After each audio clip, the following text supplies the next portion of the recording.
जैसे तुमको को मिला तो तुम्हारे दिमाग में एक बात आई, को दो जगह होता है बच्चा, एक कर्म में होता है और एक संप्रदान में होता है।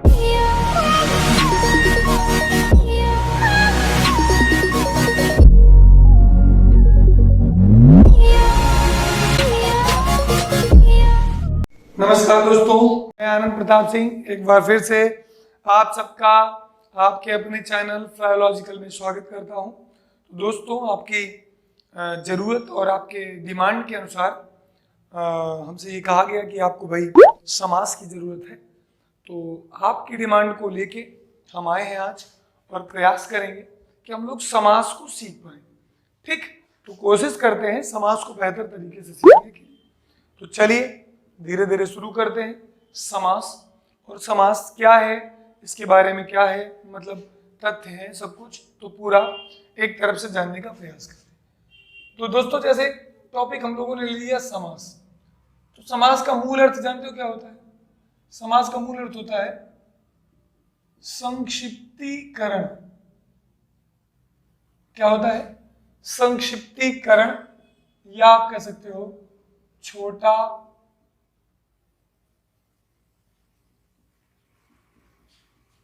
करने का ढंग। तो समास का मूल अर्थ होता है संक्षिप्तीकरण या छोटा करने का ढंग।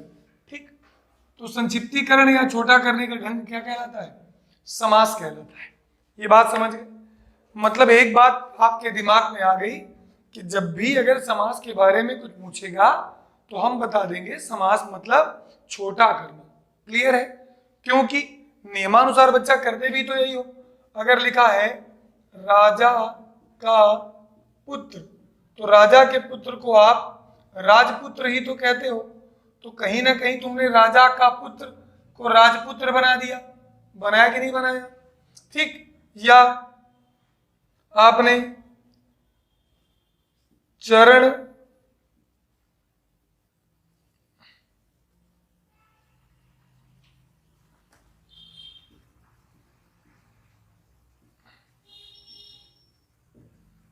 कमल रूपी चरण को चरण कमल बनाया कि नहीं बनाया? या नीलकंठ सामासिक शब्द होता है, और नीलकंठ का मूल मतलब क्या होता है? नीला है जो कंठ। तो नीला है जो कंठ क्या कहलाता है? नीलकंठ कहलाता है। ध्यान दीजिएगा ये बातें। तो कहीं ना कहीं समास की जब हम बात करते हैं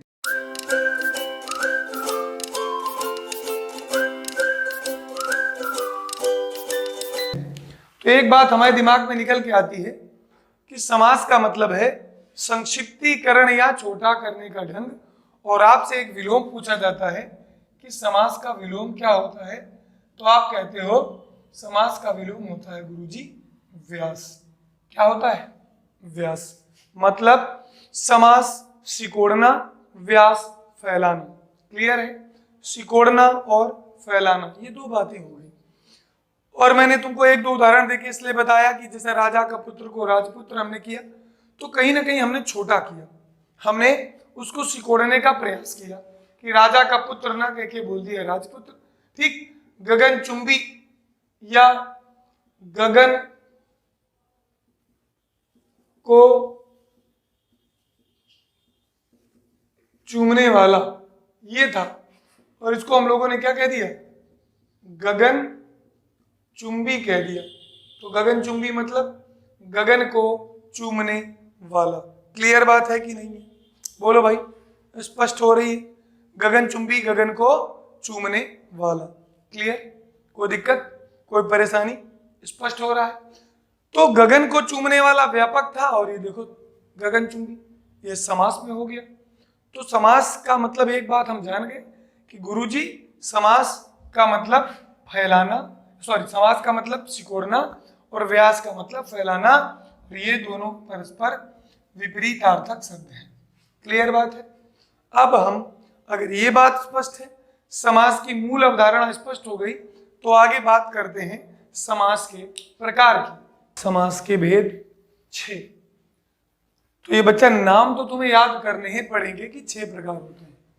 एक हम लोग बचपन में तरीका निकाला करते थे, अब तक दा दा, अब तक दा दा।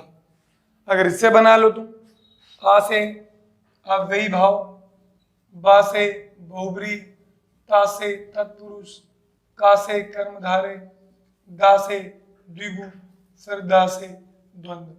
हो गया कि नहीं हो गया? तो ये अब तक दादा अगर आप याद कर लो तो 6 प्रकार तुम्हारे दिमाग में बने रहेंगे। तो बच्चा प्रकारों की संख्या पूछी जाती है, अब तत्पुरुष सॉरी समास के भेद बताओ, तो आपका उत्तर होता है 6। कितने होते हैं समास के प्रकार? 6। तो आपके सामने 6 लिखे हैं। अब हम प्रयास करेंगे कि एक एक समास को समझ लिया जाए।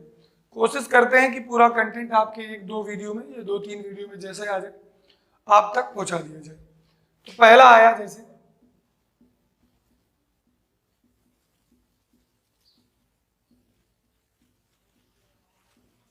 क्या आया? अव्ययी भाव समास।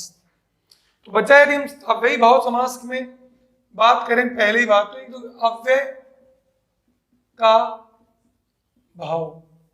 अव्यय का भाव क्या होता है? अव्ययी भाव। तो मतलब अव्ययी भाव समास बनने के लिए एक बात जरूरी है कि क्या जरूरी है कि यहां पर प्रथम पद अव्यय होता है। प्रथम पद क्या होता है? अव्यय होता है। अव्ययी भाव समास में पहला पद क्या होता है? अव्यय होता है। तो कोई दिक्कत आएगी नहीं, बोलो जल्दी से। अव्ययी भाव समास में पहला पद क्या बनेगा? अव्यय बन जाएगा।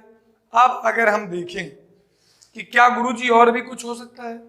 बच्चा हाँ, यथा जो अव्यय है, निर, वे, अ और आ, ठीक, प्रति, हर, ये सारे भी उपसर्ग की भांति यदि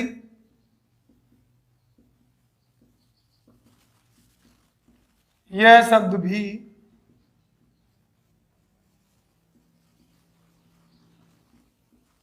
उपसर्ग की भांति, यह शब्द भी यदि उपसर्ग की भांति प्रयुक्त होंगे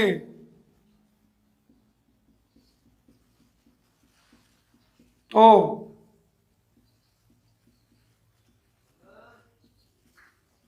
अव्ययी भाव होगा। यदि यह शब्द भी उपसर्ग की भांति प्रयुक्त होंगे तो क्या होगा? अव्ययी भाव होगा। बात क्लियर कर पा रहे हो या नहीं? बोलो जल्दी। क्लियर है तो आगे बढ़ जाएं। इतनी बात क्लियर है? यदि यह शब्द भी उपसर्ग की भांति प्रयुक्त होंगे तो अव्ययी भाव होगा। ओके ओके, ठीक। तो अव्ययी भाव हो जाएगा। आप देखो भैया, आगे बढ़ जाते हैं। यदि यदि शब्दों का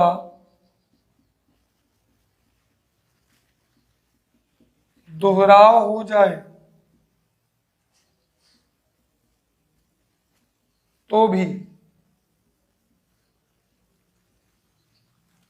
अव्ययी भाव होगा। यदि शब्दों का दोहराव हो जाए तो भी क्या होगा? अव्ययी भाव होगा। क्लियर बात है? कोई समस्या? कोई समस्या नहीं। इतनी बात स्पष्ट हो गई।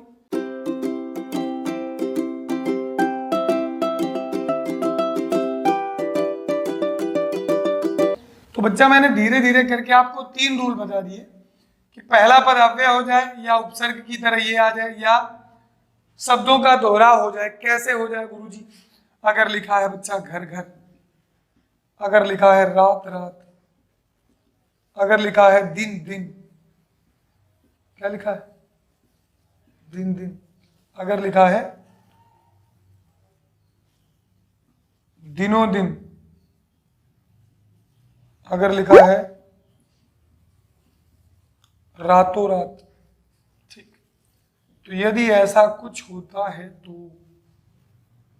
यदि ऐसा कुछ होता है तो क्या होगा, बताओ जल्दी से। यदि ऐसा कुछ होगा तो निश्चित रूप से अव्ययी भाव बनेगा, याद रहेगा, अव्ययी भाव बनेगा।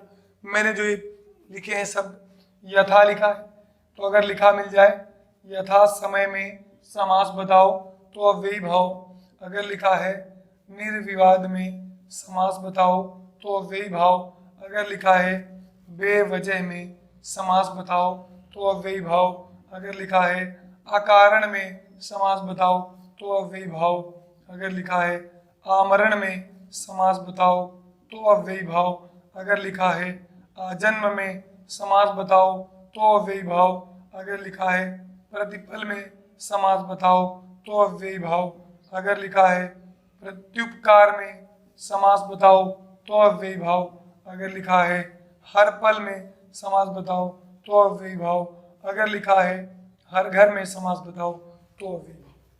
समझ गया कि नहीं समझ गया, क्लियर हो रहा है? एक समास स्पष्ट हुआ या नहीं, हो गया तो फटाक से एक स्क्रीनशॉट मार लो और आप अपना ये नोट मेंटेन करो। उसके बाद आप उत्तर दो, किसी भी पुस्तक में जाओ और जाने के बाद आप वही भाव समास की एक्सरसाइज कर लो। ठीक, करोगे मजा आ जाएगी, एकदम धड़ल्ले से मजा आएगी, धमाकेदार मजा आएगी। ओके, स्पष्ट है या नहीं है तो चलते हैं फिर अव्ययी भाव के बाद दूसरे समास की ओर आगे बढ़ते हैं। तो चलिए अगले समास में आते हैं और अगला समास होगा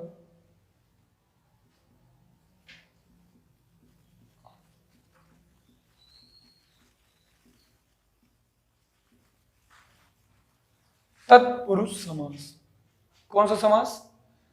तत्पुरुष समास। अब देखो भैया तत्पुरुष समास क्या होता है। पहली बात एक चीज ध्यान रखना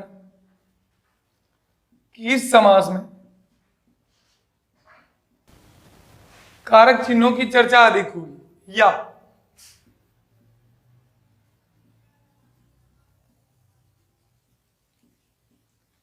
यह समास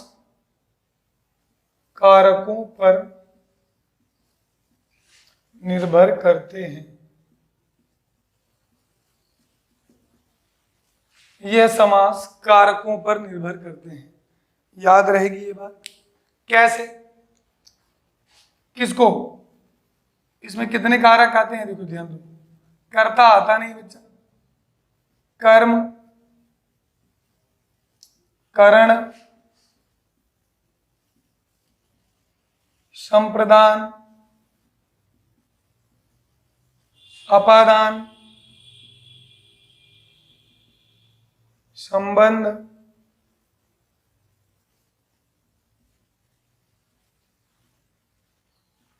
अधिकरण। मतलब कारकों के 6 भाग, कारकों के 6 भाग किसमें आएंगे? तत्पुरुष समास में आएंगे। ठीक, ध्यान दीजिएगा, कारकों के 6 भाग तत्पुरुष में लेने हैं। पहला कि भाई कारकों से तत्पुरुष बनेगा, मतलब कारक चिन्ह का लोप होगा। जैसे लिखा है कर्म तत्पुरुष, क्या लिखा है? कर्म तत्पुरुष। समझना बात को कि अगर कर्म लिखा है तो हमको पता है कि आप कह सकते हैं इस समास में कर्म कारक के चिन्ह को का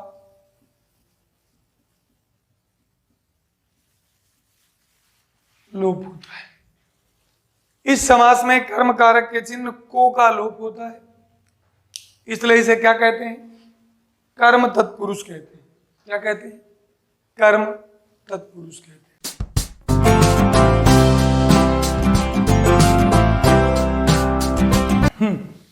कर्म कारक का चिन्ह यदि छुपे को, तो आप समझोगे कि यदि कर्म कारक का चिन्ह छुपाया जाए तो क्या बनेगा? कर्म तत्पुरुष बन जाएगा। कैसे? देखें, अगर जैसे आया एक शब्द है तुम्हारे पास यश प्राप्त, तुमसे पूछेगा यश प्राप्त में कौन सा समास है, तो आप पहले तो तोड़ते हो ना, तभी तो निकालते हो। आपने तोड़ा तो आपको निकला यश को प्राप्त। जैसे तुमको को मिला तो तुम्हारे दिमाग में एक बात आई, को दो जगह होता है बच्चा, एक कर्म में होता है और एक संप्रदान में होता है। लेकिन जब संप्रदान में होता है तो संप्रदान में लेने और देने की बात होती है, ठीक। तो संप्रदान में लेने देने की बात आती है, और यदि लेना देना है नहीं तो दिक्कत की बात नहीं होगी। यश प्राप्त का मतलब यश को प्राप्त, आप कहोगे कर्म तत्पुरुष। क्या बनेगा? कर्म तत्पुरुष। क्यों? क्योंकि आया को, तो को के हिसाब से क्या लग गया? कर्म तत्पुरुष लग गया। अब अगर ये लिखा है, यही लिखा होता न्यायप्रिय, तो न्यायप्रिय क्या बनेगा? न्याय को प्रिय। क्या बनेगा? न्याय को प्रिय।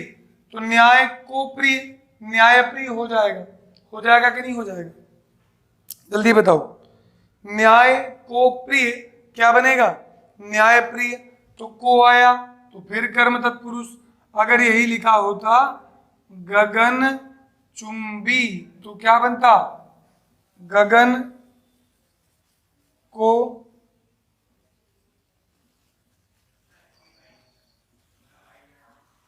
चूमने वाला, तो फिर को आ गया, तो को आने के कारण क्या बन जाएगा? फिर से बन जाएगा ये कर्म का तत्पुरुष। तो तत्पुरुष के भेद परिवर्तित हो रहे हैं कि नहीं हो रहे हैं? मतलब अगर को लगेगा तो क्या बनेगा? कर्म लग जाएगा। हो गया? आप समझ जाओगे। जैसे आता मतदाता, तो मत को देने वाला। अगर आ जाए गिरह काट, तो गिरह को काटने वाला। अगर आ जाए जेब कतरा, जेब को काटने वाला। समझ गए कि नहीं? मतलब अगर को आएगा तो हम समास के नाम में कर्म तत्पुरुष को जोड़ेंगे, कारक चिन्ह छुपा हुआ मिलेगा तो हम तत्पुरुष पे दिमाग लगाएंगे। अब तत्पुरुष के भेद कितने हैं? तो आप यह लिख सकते हैं कि तत्पुरुष समास के 6 भेद होते हैं। कितने? 6 भेद हैं। 6 भेद हैं। कौन कौन से? तो पहला, कर्म से बनेगा कर्म तत्पुरुष, कर्ण से बनेगा कर्ण तत्पुरुष, संप्रदान से बनेगा संप्रदान तत्पुरुष, अपादान से बनेगा अपादान तत्पुरुष, संबंध से बनेगा संबंध तत्पुरुष, और अधिकरण से बनेगा अधिकरण तत्पुरुष। कोई दिक्कत? बोलो। कोई दिक्कत या कोई परेशानी? नहीं। नहीं है तो मामला क्लियर है। बोलो भैया। नहीं है तो मामला क्लियर है। चलने लगा। चलो भाई, तो कर्म तत्पुरुष समझ में आया आपको। कर्म के बाद हम देखेंगे कर्ण तत्पुरुष। तो कर्ण का चिन्ह बताओ पहले। से के द्वारा, के कारण, के बिना, सब इन्हीं की बातें हैं, ठीक। तो कर्ण तत्पुरुष हो गया। चलो, अगर लिखा है तुलसी कृत,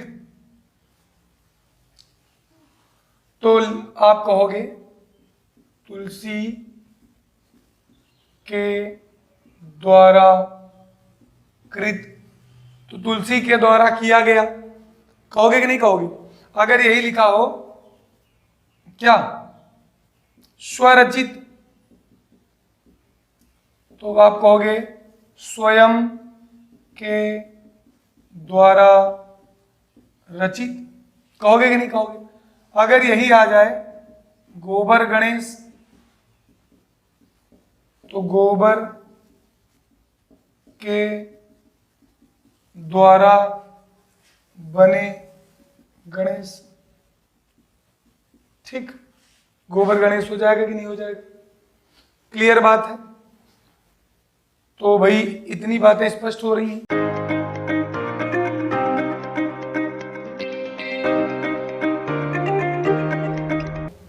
अगला है संप्रदान तत्पुरुष।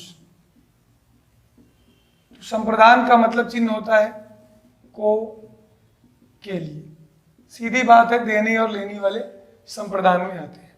आप आ जाओ। जैसे लिखा हो, मान लो विद्यालय ही हो, तो मतलब क्या हुआ, विद्या के लिए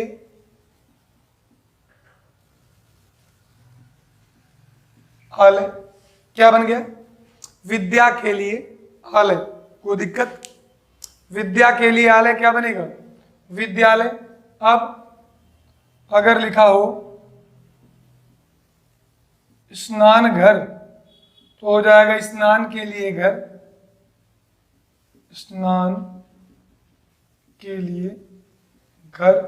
अगर लिखा हो धर्मशाला, तो आप तोड़ दोगे धर्म के लिए शाला।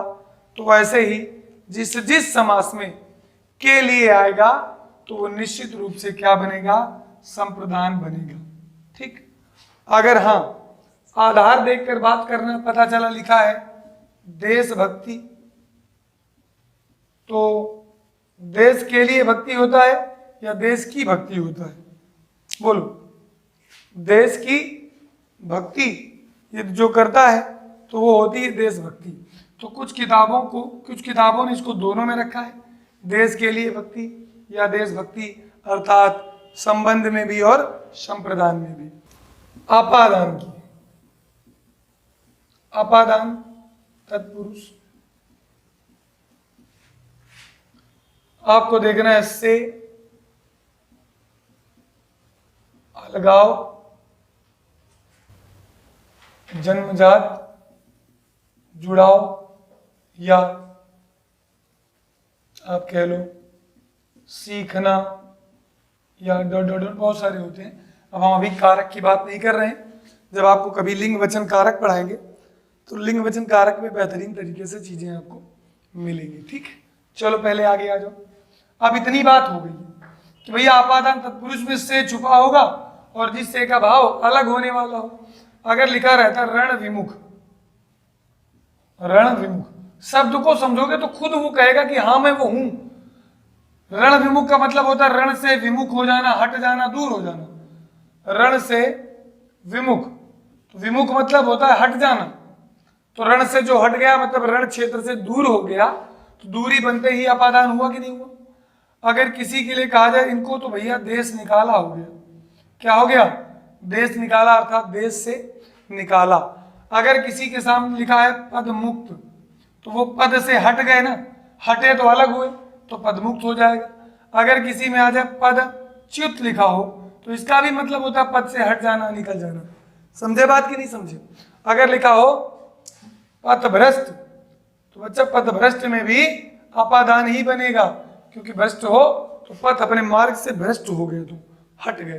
तो जब भी हटना से दूर होने का भाव ज्ञात होगा तो आप क्या कहोगे कि सर जी अपादान तत्पुरुष हो जाएगा। क्लियर बात है, जल्दी जल्दी कमेंट करके बताओ क्लियर है कि नहीं है। अब ये क्लियर हो तो हम लोग आगे बढ़ जाएं।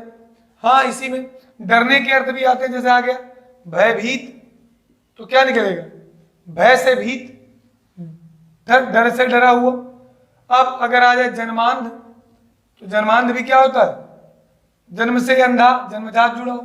अगर यही आ जाए जन्म रोगी आ जाए, तब क्या होगा, तब भी अपादान ही बनेगा।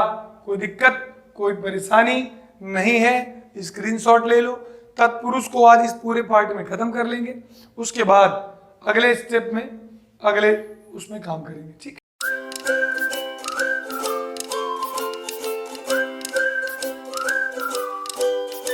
तत्पुरुष के बाद एक बचा है, अपादान के बाद आ गया संबंध तत्पुरुष। क्या आया, संबंध तत्पुरुष। तो संबंध कारक है, तत्पुरुष पार्ट है। तो संबंध कारक के चिन्ह क्या होते हैं, का, की, के, ठीक, यही आते हैं। अगर जैसे लिखा हो होने के लिए तो रा, री, रे भी होते हैं, लेकिन मेनली आते यही है कि जैसे अगर लिखा है राजमहल, तो राजमहल का मतलब क्या है, आप कहोगे राजा का महल, कहोगे कि नहीं। अगर लिखा है राज्यादेश, तो क्या हुआ, राज्य का आदेश, राज्य का आदेश। लिखा है राजपुत्र, तो क्या हो जाएगा, राजा का पुत्र हो जाएगा कि नहीं हो जाएगा? बता जल्दी से। तो ये सारे संबंध की बात कर रहे हैं कि नहीं कर रहे हैं? काकी के काकी के काकी के। और यहीं से हम ले लेंगे विराम। अधिकरण तत्पुरुष। अधिकरण तत्पुरुष का चिन्ह क्या होता है? में, और अधिकरण का चिन्ह होता है पर। में और पर, ये क्या बनाएंगे? अधिकरण तत्पुरुष बनाएंगे। क्लियर बात है या नहीं है? बोलो जल्दी। में और पर बनाते हैं अधिकरण। कोई डाउट, कोई दिक्कत, कोई परेशानी? बोलो नहीं। तो अधिकरण तत्पुरुष की बात, में और पर हो गया चिन्ह है। तो भैया तुम्हें आधार ढूंढना है। क्या ढूंढना है? आधार। देशाटन, देश में आटन, फॉरेस्ट गार्ड की परीक्षा में आया हुआ था। आप बीती, आप बीती तोड़ोगे तो क्या टूटेगा? आप पर बीती, आप पर बीती, आप बीती। अगर लिखा हो रथा सीन, क्या लिखा हो? रथा सीन, तो रथ पर आसीन, बैठा हुआ। बन जाएगा कि नहीं बन जाएगा? जल्दी जल्दी उत्तर करो, तुम लोग भी थोड़े बहुत आते हो तो कर दो। बोलो। रथासीन हो गया। आत्मविश्वास क्या बनेगा? स्वयं पर या खुद पर विश्वास, स्वयं पर या खुद पर विश्वास बनेगा कि नहीं बनेगा? कोई दिक्कत, कोई परेशानी हो तो कमेंट करके जरूर बताएं। ये वीडियो यहीं तक के लिए। मिलते हैं अगले सेशन में अगले उपकरणों के साथ। 2 हो गए हैं, 4 बचे हैं, तो कोशिश की जाएगी अगले वीडियो में चारों निपटा दें, ताकि मात्र 2 वीडियो में समाज का ओवरव्यू आपको मिल जाएगा। लाइव सेशन में हम लोग जुड़ेंगे तो समाज के बेहतरीन तरीके से क्वेश्चन करेंगे। आज के लिए इतना ही रखते हैं। बहुत बहुत धन्यवाद, नमस्कार। मिलते हैं अगली सीरीज में मजेदार तरीके से।